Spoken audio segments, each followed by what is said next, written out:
Por eso quiero hablar de Amram y Jocabed.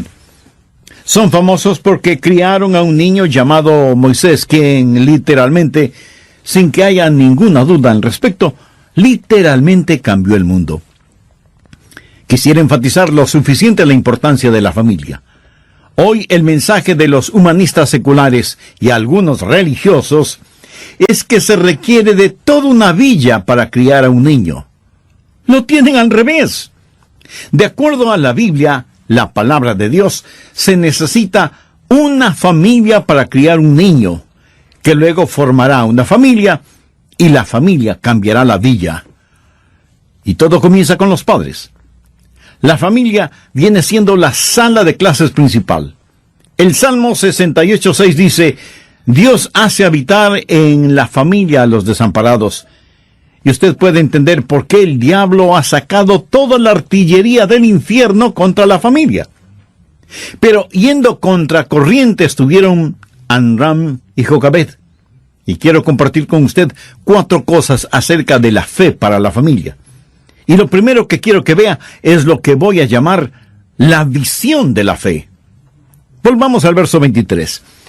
Por la fe Moisés, cuando nació, fue escondido por sus padres por 3 meses, porque le vieron niño hermoso y no temieron el decreto del rey. Notó la frase, le vieron niño hermoso. Algunos eruditos dicen que se refiere a la hermosura física del niño. Otros dicen que quiere decir un niño fuera de lo común. Ahora, yo creo que Amram y Jocabed fueron personas de gran fe, porque así lo dice la Biblia. Pero también fueron estudiosos de la palabra de Dios. Ambos eran de la tribu de Leví, y estudiaban las Escrituras, y sabían que Dios había profetizado que el pueblo de Israel saldría de Egipto después de 400 años de esclavitud.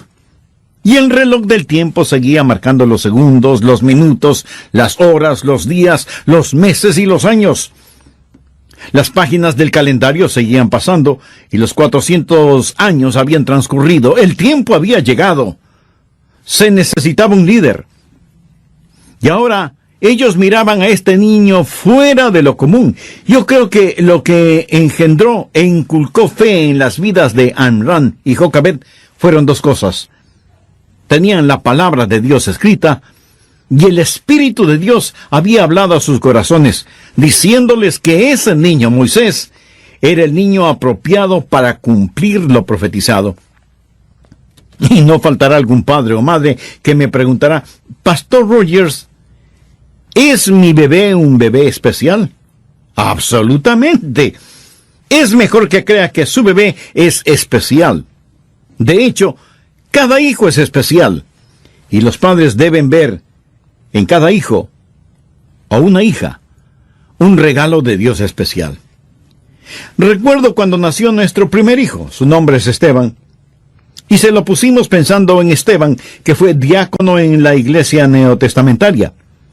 Y recuerdo que miraba ese rostro sonrosado de ese bebé y pensaba: soy papá, soy papá. Mi esposa y yo trabajábamos y estudiábamos. Vivíamos en una pequeña casa móvil de unos 8 metros de largo. Y aunque teníamos agua potable, no teníamos servicio higiénico ni baño. En ese lugar los servicios higiénicos y baños o duchas eran comunitarios. Después de dar a luz, Joyce se quedó en el hospital, y yo regresé a nuestra pequeña casa. Me puse de rodillas junto al sofá y dije: Dios, si jamás logro ningún éxito, si jamás llego a tener cosas materiales, si nunca llego a pastorear una buena iglesia, o si nunca predico un buen sermón, te ruego, oh Dios, que me ayudes a ser un buen padre. Y creo que el más grande gozo y el más grande privilegio y la más extraordinaria responsabilidad es la de ser padres. He tomado como versículos vitales en mi vida lo que dice el Salmo 112, los versos 1 y 2. Bienaventurado el hombre que teme a Jehová, y en sus mandamientos se deleita en gran manera. Su descendencia, esto quiere decir sus hijos, será poderosa en la tierra. La generación de los rectos será bendita. Algunas veces me preguntan, Pastor Rogers, ¿piensa que usted puede controlar el destino de sus hijos? No, de ninguna manera. Pero ciertamente puedo influenciar en el destino de mis hijos. ¿Podemos creer en Dios en representación de nuestros hijos? No solo que podemos, sino que debemos. Hubo un hombre cuyo hijo necesitaba ayuda. Ese hombre vino a Jesús y le dijo, si puedes hacer algo, ten misericordia de nosotros y ayúdanos. ¿Cuál fue la respuesta de Jesús? Si puedes creer, al que cree todo le es posible. Y el padre del muchacho dijo, creo. Ayuda mi incredulidad. Creo que muchas veces nosotros hemos orado de esa manera, Señor, creo, ayuda mi incredulidad. Y el Señor vio esa semilla de fe, y Dios hizo por ese muchacho aquello que su padre creyó. Proverbios 22:6 dice, instruye al niño en su camino, y aunque fuere viejo no se apartará de él. Una de las claves para entender este versículo es la palabra camino. Es una palabra hebrea que significa algo como la curvatura en un arco. Por así decirlo, cada niño tiene una curvatura especial, no una malformación, sino una curvatura particular.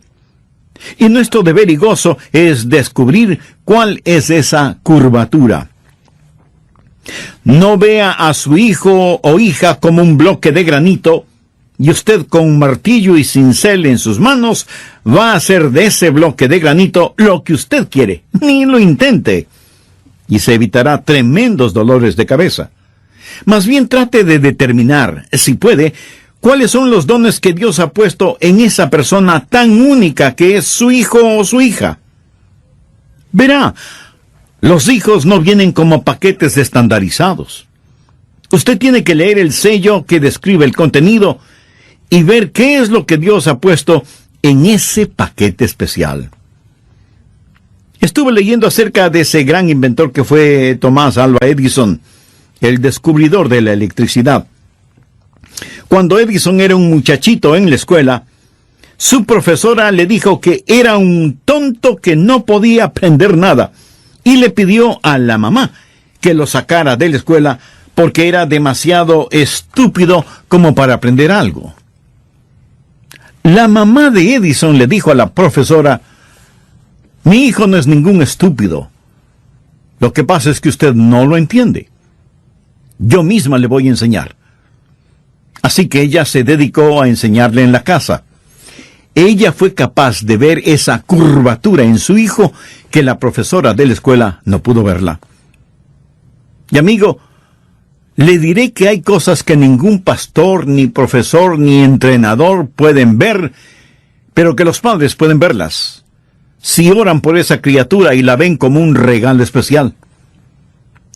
Tenemos un hijo, David, que es misionero en España. Y recuerdo que siendo solo un niño de 5 o 6 años de edad, le encantaba ver y estudiar mapas del mundo, de los Estados Unidos. Por alguna razón que hasta ahora no la sabemos, se memorizaba los códigos postales de cada estado. Era un niño que tenía metido el mundo en su corazón, y ahora sirve a Jesús como misionero en otro país del mundo. Y con nuestro otro hijo, Esteban, me sentaba para enseñarle un poquito de música en el piano. Aunque usted no lo crea, yo enseñando música. Porque yo puedo tocar el piano un poquito, aunque solo sea de oído. Así que cuando Esteban tenía 4 años, le enseñaba melodías sencillas y notaba que su corazón se inclinaba hacia la música.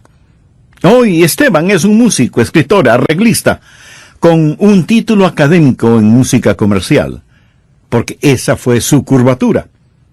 Y si usted me dice, pastor, yo no sabía que usted tiene el don de la música.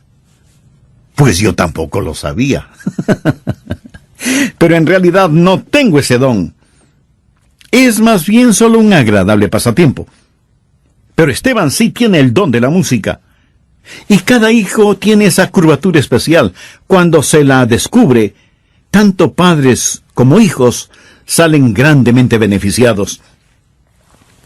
Conozco algunos queridos padres que tienen preciosos hijos que padecen del síndrome de Down.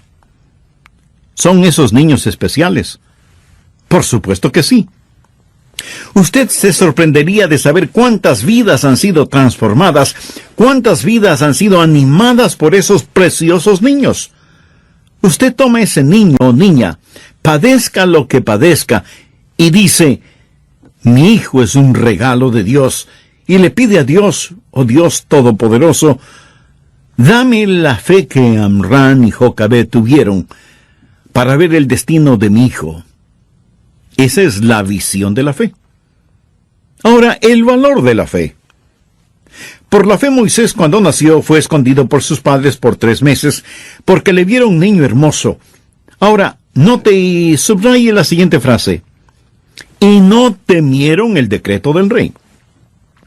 Ellos tenían razones más que suficientes para temer al rey. En Éxodo 1:22, usted puede leer que el faraón había ordenado que todos los bebés varones fueran ahogados en el río Nilo. Pero los padres de Moisés no tuvieron temor de la orden del rey. Y aunque esto significaba para ellos un verdadero peligro, la razón de que no tuvieron temor es que se dieron cuenta que su batalla primordialmente no era contra el faraón, era una batalla espiritual. Y eso es lo que nos enseña el apóstol Pablo en Efesios 6:12, porque no tenemos lucha contra sangre y carne, sino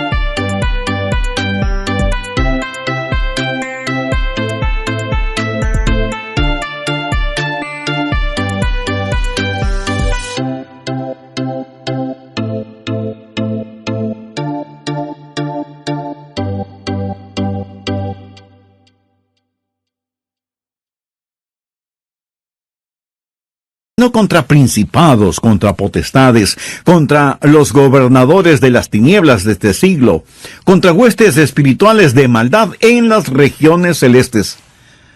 Usted puede pensar que el enemigo es el mercader de pornografía, o el narcotraficante, o el violador, o el ladrón, o el terrorista. No, mi amigo. El enemigo es el diablo. Él siempre lo ha sido y siempre lo será. Y cuando nosotros comprendemos que nuestra batalla no es contra sangre y carne, eso debería en un sentido animarnos, porque sabemos que es una batalla espiritual, que debe ser peleada y ganada por la fe. Fueron días oscuros para Amram y Jocabed, pero la Biblia dice que ellos no tuvieron temor. Y quiero decir a todos los padres que me están escuchando, destierren el temor de sus vidas y digan, en estos tiempos peligrosos, por fe vamos a criar a este niño o niña para Jesús. En 2 Timoteo 3:1 leemos, también debes saber que en los postreros días vendrán tiempos peligrosos. Y amigos, estamos viviendo en tiempos peligrosos. Piense cuán peligrosos son los días en los cuales vivimos, empezando con el liberalismo que se ha entronado en algunas iglesias mal llamadas cristianas. Mi amigo, no hay nada más mortal ni más aniquilador y que complace totalmente al diablo que una iglesia liberal que no acepta el señorío de Cristo ni la verdad infalible de la palabra de Dios. Si usted pertenece a una iglesia así, por favor, sálgase de ella lo más pronto posible. Algunos dirán, pero en nuestra iglesia es una iglesia familiar. No importa, sálgase de ella. Otros dirán, pastor, mi abuelita está enterrada en el jardín de la iglesia. Pues le puedo asegurar que si ella pudiera, también se saldría. Estoy asombrado de cómo algunos padres pueden enviar a sus hijos a otros países para que se eduquen. pero no quieren cruzar la ciudad para asistir a una iglesia bíblica y cristocéntrica. El liberalismo en las iglesias es peligrosísimo. En el sistema educativo actual se pone énfasis en el humanismo. De ninguna manera estoy en contra de los educadores. De hecho, mi yerno es profesor en una escuela pública. Y yo doy gracias a Dios por las escuelas públicas que, a pesar de las circunstancias, hacen lo que pueden. Y agradezco a Dios por las escuelas privadas. Y tengo que admitir que no todo es perfecto en las escuelas privadas. Pero en términos generales, la educación, por lo menos en los Estados Unidos, está en manos del humanismo, y el humanismo es una forma cortés de decir ateísmo. El humanismo es algo que quita a Dios de su trono, y en su lugar pone al hombre en toda su gloria nuclear, y hace del hombre la suma de toda sustancia, el centro y la circunferencia de todo. Y empezamos a cantar: hermanos que están en el mundo, santificado sea nuestro nombre, que se haga realidad nuestro reino, y que nuestra voluntad sea hecha en la tierra. Porque, de acuerdo a los humanistas, el cielo no existe. El fundamento principal del humanismo es la evolución. Esa es su religión. Dicen que no podemos enseñar acerca de la creación porque sería enseñar religión en las escuelas públicas. Pero el humanismo y la evolución son religiones que intentan explicar todo sin la intervención de Dios. Es una religión negativa y demanda una enorme fe, porque la evolución, hasta la presente fecha, realmente jamás ha sido probada. Es una mitología de monos. Y sin embargo, en estos tiempos peligrosos, nuestros hijos están siendo saturados con el humanismo ateo. Pero no solo es el liberalismo en las iglesias y el humanismo en escuelas, colegios y universidades, sino también el paganismo en nuestra sociedad. Una sociedad entregada total y completamente al sensualismo. ¿Le gusta mirar fútbol y básquetbol en la televisión? ¿Ha notado la proliferación de anuncios de cervezas? Los emperadores de las cervezas están decididos a seducir a la gente joven. Y hasta ahora han hecho un excelente trabajo. Una de las últimas estadísticas dice que el 95% de estudiantes en colegios y universidades toman cerveza. ¿Se imagina? El 95%.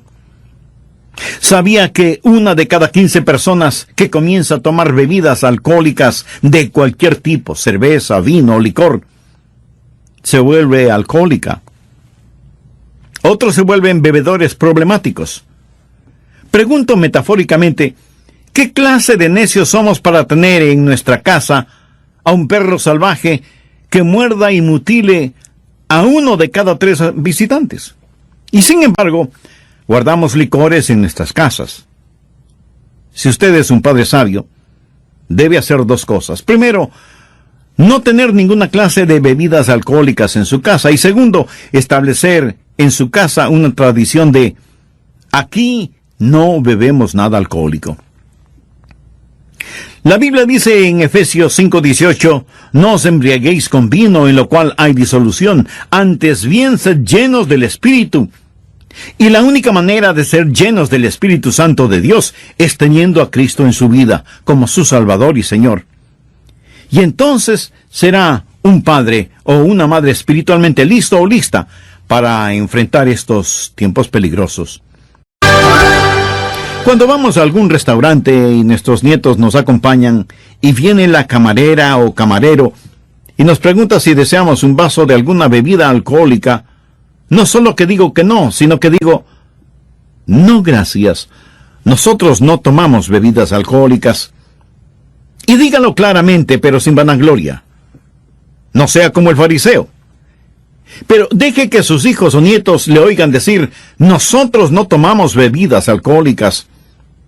Y cuando ellos salgan por la noche, espérelos hasta cuando regresen, para darles un abrazo de buenas noches, y de paso, percibir su aliento. Será mejor para usted el perder unas horas de sueño que perder a su hijo. Hay paganismo en esta sociedad. En la televisión, el 88% de los encuentros sexuales son ilícitos y tienen que ver con homosexualidad, lesbianismo, adulterio o fornicación. Satanás está sistemáticamente seduciendo a nuestros jóvenes. Es una situación peligrosa. El canal MTV no es más que pornografía con música. Y los jóvenes están como hipnotizados con eso. Sí, estos son tiempos peligrosos en los cuales usted tiene que criar a sus hijos. La Biblia dice que los padres de Moisés no tuvieron temor del decreto del rey. ¿Y sabe por qué no tuvieron temor? Porque ellos conocían al Rey de Reyes. No tenían temor porque tenían fe. En estos días, usted no tendrá éxito criando a sus hijos como debiera, a menos que tenga la clase de fe que Amram y Jocabed tuvieron. No levante sus manos en desesperación, no tire la toalla, ni se dé por vencido. No diga que ya no hay esperanza, sino más bien tenga la visión y el valor para ser la clase de padres que Dios quiere que sean. Hablemos de la aventura de la fe. ¿Qué es lo que hicieron los padres de Moisés? ¿Se quedaron quietos, con los brazos cruzados, esperando que el decreto del faraón se cumpliera? No. Ellos hicieron algo. Escondieron al niño para que los soldados del rey no lo encontraran. No fueron personas pasivas, escudándose con la frase, bueno, vamos a confiar en Dios. En el Nuevo Testamento, Santiago dice claramente que la fe sin obras es muerta. La genuina fe tiene piernas y brazos, y hace algo. Amram y Jocabed tampoco fueron fatalistas diciendo, lo que será, pues será. Dejemos que suceda. Si usted no cuida su jardín, le puedo asegurar que más pronto de lo que usted piense, se llenará de malezas. Ellos no fueron fatalistas ni fanáticos. No dijeron, bueno, botemos al niño en el río Nilo y dejemos que Dios lo cuide. Ellos hicieron algo. Si usted cree que Dios le dará un lugar donde vivir, ore al respecto con serrucho y martillo en la mano. Si usted, mi amigo, está orando para que Dios le dé una esposa, para conquistarla use por lo menos desodorante, pero que no sea esencia de cebolla. La Biblia dice, si alguno no quiere trabajar, tampoco coma. Cuando usted hace la parte que le corresponde hacer, Dios hará la parte que le corresponde hacer a él. Recuerde lo que dice Proverbios 22:6. Instruye al niño en su camino, y aun cuando fuere viejo no se apartará de él. Es su responsabilidad como padre el instruir a su hijo. Ahora, lo políticamente correcto es estar en contra de esto. Dicen que usted está interfiriendo en la vida de ese niño o niña. Dicen que no hay que disciplinar físicamente a los hijos porque eso es abuso infantil. ¿Y qué es lo que dice Proverbios 22:15? La necedad está ligada en el corazón del muchacho, mas la vara de la corrección la alejará de él. Hoy lo políticamente correcto dice, den a sus hijas píldoras contraceptivas. Mientras que la palabra de Dios dice en Hebreos 13:4, honroso sea en todos el matrimonio y el lecho sin mancilla, pero a los fornicarios y a los adúlteros los juzgará Dios. Lo políticamente correcto dice que el gobierno es socio de los padres en la educación de los hijos. Pero el Salmo 127:3 dice, he aquí, herencia de Jehová son los hijos, cosa de estima el fruto del vientre. Lo políticamente correcto aconseja que debemos dejar que nuestros hijos escojan sus preferencias sexuales. Sin embargo, la Biblia dice en Levítico 18:22, no te echarás con varón como con mujer, es abominación. También dicen que son las escuelas las que deben enseñar educación sexual, mientras que la palabra de Dios insistentemente dice a los padres, instruye al niño en su camino, y aun cuando fuere viejo no se apartará de él. Escúcheme, cuando usted hace lo que Dios quiere que usted haga, entonces Dios hará la parte que a Él le corresponde. La visión de la fe y el valor de la fe le guiarán al trabajo de la fe. Eso es la aventura de la fe. ¿Está usted instruyendo a sus hijos? La palabra instruir significa preparar o prepararse para algo, enseñar algún ejercicio físico para estar en forma, de manera especial los deportistas y los atletas. Enseñar disciplina. Usted tiene que instruir y dirigir a sus hijos, tiene que orar, tiene que enseñar. A veces hasta tiene que rogar. Y siempre debe enseñar con su ejemplo. ¿Asiste usted con su familia a una iglesia bíblica y cristocéntrica? ¿Asisten sus hijos a una clase de la escuela dominical bajo la enseñanza de un profesor o profesora genuinamente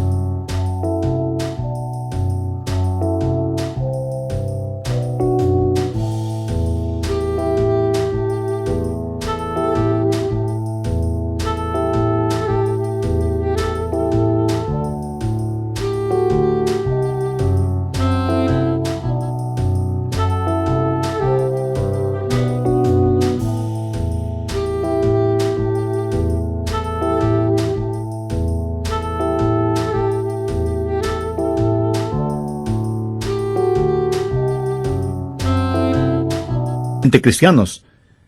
¿Está usted enseñándoles en el hogar por precepto y con ejemplo? A veces la gente pasa más tiempo enseñando y entrenando a sus perros que instruyendo y educando a sus hijos. Por las noches, muchos aseguran muy bien a sus perros en las perreras, pero dejan abierta la puerta de su casa para que sus hijos se vayan, ¿quién sabe a dónde? Debemos instruir a nuestros hijos. Verá, si usted enseña algo a sus hijos, y eso es todo lo que hace, le puedo asegurar que otra persona puede venir y enseñarles otra cosa totalmente diferente. Pero cuando les instruye línea sobre línea, precepto sobre precepto, ejemplo sobre ejemplo, esa instrucción como que se infiltra en ellos por medio de los poros de la piel, hasta llegar a su psiquis interno. Esa es la diferencia entre simplemente enseñar e instruir. ¿Ha escuchado la historia de ese niñito que, montado en su triciclo, estaba dando vueltas y más vueltas y más vueltas alrededor de la casa? Un vecino que le observaba le detuvo y le preguntó: «Hijo, ¿qué estás haciendo?». Y el niño respondió: «Estoy enojado con mi mamá, así que me estoy yendo de la casa». Y el vecino, sonriendo, le pregunta: «Entonces, ¿por qué estás dando tantas vueltas alrededor de la casa?». Y el niño le dijo: «Porque mi mamá me tiene prohibido cruzar la calle». ¿Lo ve? Ese niño había sido instruido. El otro día mi esposa tuvo que salir temprano a un compromiso y yo tuve que atenderme yo mismo, lo cual siempre es patético. Yo mismo tuve que poner las hojuelas de maíz en un plato, verter sobre ellas un vaso de leche, pelar una banana y todo eso. Cuando me levanté de la cama y la miré, pensé: si Joyce estuviera aquí, tendería la cama. Pero en la casa no hay nadie más, solo yo. Y si alguien viene, no le voy a traer al dormitorio. Esta noche dormiremos en la misma cama, así que no tiene ningún sentido que yo tienda la cama. Pero luego me dije: a Joyce le gusta tener la cama arreglada, y estaré esperando que yo haga lo mismo. Y de pronto me encontré arreglando la cama. Y además de eso, puse 2 almohadas al pie de la cama, 3 almohadones en la cabecera de la cama, y encima de esos 3 almohadones puse un oso de peluche. ¿Con qué propósito? No tengo ni la menor idea. Nadie iba a ver eso, sino mi esposa y yo. Y de pronto se me encendió el foquito en el cerebro y me dije, Adrián, tu mujer te ha instruido muy, pero muy bien. Amigo, eso es instrucción, entrenamiento. Es lo que tiene que poner en el corazón y la mente y la vida de sus hijos. Deben saber instruirles. La princesa, hija del faraón, vino al río a bañarse. Ahora, ¿por qué la princesa bajó a bañarse en las sucias aguas del Nilo?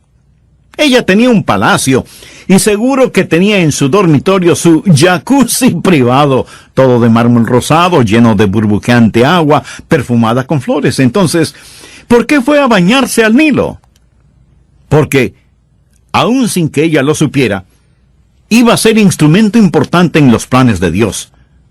Y en el río, va hasta el sitio exacto en donde estaba flotando el botecito, en donde estaba el bebé Moisés. Ella, delicada y amorosa, que venga y cuide y nutra a este niño. Y la princesa le dijo, excelente idea, hazlo. Y Miriam corrió donde su mamá y le dijo, mamá, ¿sabes qué? Vas a tener de regreso a Moisés para que lo cuides y alimentes, y podrás instruirle y educarle. Y eso es exactamente lo que ella hizo. ¿Cómo debió ella haber derramado su corazón, su vida, su mente y sus oraciones en el corazón del pequeño Moisés? ¿No es Dios maravilloso? Moisés está siendo instruido por su propia madre, y a ella le pagaban por hacerlo. Y cuando ya jovencito, Moisés tuvo todos los gastos pagados en la Universidad de Egipto, y tuvo la mejor educación que el dinero puede pagar. En el libro de los Hechos, capítulo 7, verso 22, leemos, y fue enseñado a Moisés en toda la sabiduría de los egipcios, y era poderoso en sus palabras y obras. Veamos el último punto, que es el más emocionante de todos, la victoria de la fe. Hebreos 11, los versos del 24 al 27, por la fe Moisés, hecho ya grande, rehusó llamarse hijo de la hija del faraón, escogiendo antes ser maltratado con el pueblo de Dios, que gozar de los deleites temporales del pecado. Ahora, subraye la siguiente frase, teniendo por mayores riquezas el vituperio de Cristo que los tesoros de los egipcios, porque tenía puesta la mirada en el galardón. Por la fe dejó a Egipto, no temiendo la ira del rey. Sus padres no tuvieron temor, tampoco él lo tendría, porque se sostuvo como viendo al invisible. Eso quiere decir que él tuvo una visión fugaz de Jesús que le fortaleció. Moisés tuvo que enfrentar tremendas tentaciones. Aquí es donde viene la victoria. Esto es lo que yo quiero para sus hijos, para mis nietos. Esto es lo que usted debe anhelar para los suyos. ¿Cómo Moisés tomó esa decisión? Esto es el núcleo de todo el asunto, y quiero darle 3 palabras. Primero, evaluación. Moisés evaluó todo el asunto. Vea lo que dice el verso 26. Teniendo por mayores riquezas el vituperio de Cristo que los tesoros de los egipcios. En una mano, el vituperio de Cristo. En la otra, las riquezas de Egipto.